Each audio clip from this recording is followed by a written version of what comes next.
How y'all doing today? CJ Moto here, and I'm going to take you on a little flight path this morning, a little storyline kind of how I almost lost this thing the other day. This is the first, well, pretty much like the second flight that I've had since almost losing it. I'm just going to give you a little bit of advice on how to avoid having that problem yourself and show you exactly how lucky I was. So let's get to it. Alright, so first off, some things I need to cover here. Right now it's about 3 o'clock in the afternoon. The other day when I took this very same flight, it was about 10 o'clock at night, okay?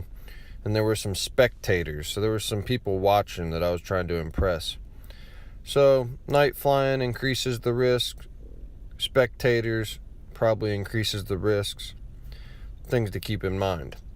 Before I went on this little journey, I went up to very high altitudes to try to show these spectators what this thing was capable of. That was also kind of increasing the risk.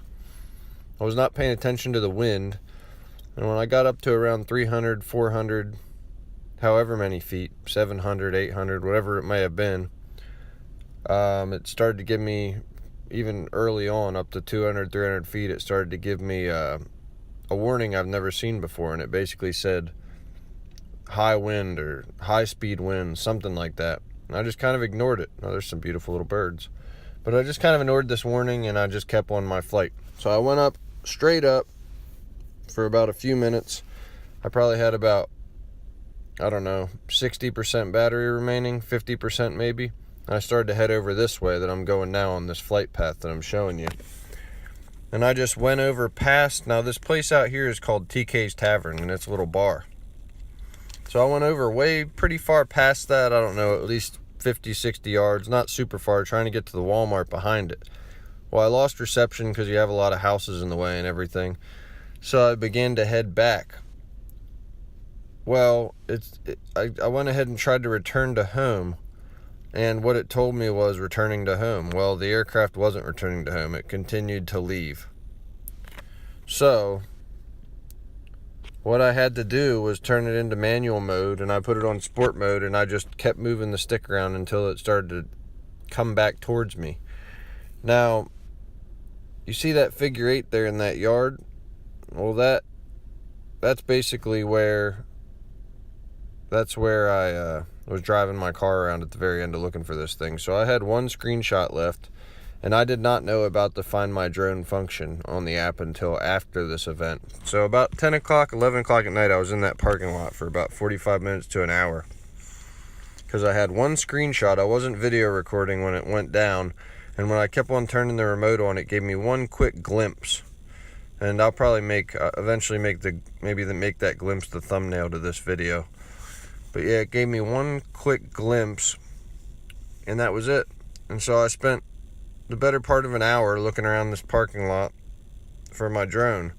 And I was looking with a little plastic flashlight that someone gave me out there. And it was just a really lousy situation. So the moral of the story was, the number one takeaway from this, I'm guessing the winds were probably 40 mile per hour, 50 miles per hour at altitude. I was pretty high when I was trying to return to home. And you could see right there where all that figure 8, and then you see this little arc come out. Well, right there, in the middle of that field, is where I found my drone, and it had landed itself safely. And there's not a scratch on it. But I hope I don't have that situation happen again, and I hope none of y'all have to have that situation. So, find yourself, there's an app called like UAV Forecaster or something along those lines. Find yourself a good app, get on the forums, and find yourself an app that tells you wind speeds at different altitudes, and definitely download that thing and use it to your advantage. And make sure if your drone, these DJI Sparks do about 32 miles an hour top speed, so I really would highly recommend not flying it in anything over 20 mile an hour wind. That's just my recommendation, is really pushing it. I would try to stay down to 10 mile per hour wind at altitude, 15 mile per hour wind at altitude, 20 very max if you absolutely have to. But yeah, so I learned that lesson during this flight, and it's a really, really lousy feeling thinking you're losing these things. But now that I know about that Find My Drone function, you go into your editing software, and before you actually get into it, you just you click Find My Drone, and it's going to tell you on a little dot, as long as it was still on and it didn't just, fall out of the sky dead. As long as it was still on when it landed, or it still had power when it landed, that little Find My Drone feature is going to give you a little dot, and it's going to basically tell you on the map where the last known location of your drone was. And then it's going to tell you how long it's been inactive. So it's going to tell you how many hours it's been, basically, since the last time that it was turned on. So here we go. Now I'm returning to home the way it should have been. So this is how long it would have taken me to get back if the winds hadn't been so high. And this was, I was very, very, very much farther away. So if you ever do lose it in the wind, then it's going to say returning to home. And then it's just losing, you're just losing it. It just continues to go farther and farther away.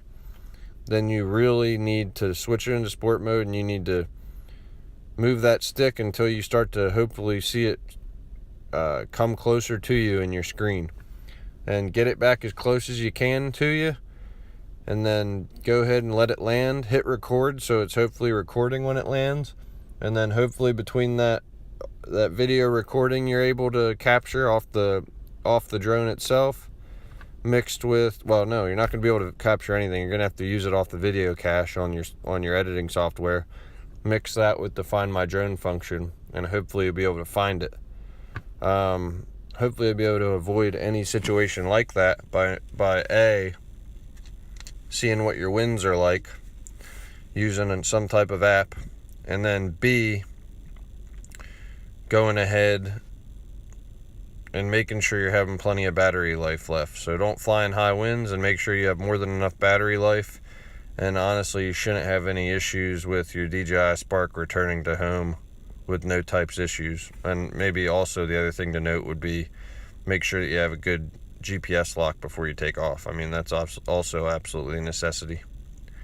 So anyhow, we're just coming in now for a landing. And, everything worked flawlessly because I checked my wind app and I didn't, do anything dumb like that. So, yeah. Hope you all enjoyed this video, learned something from it.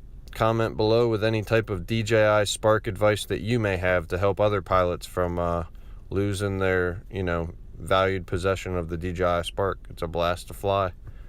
CJ Moto out.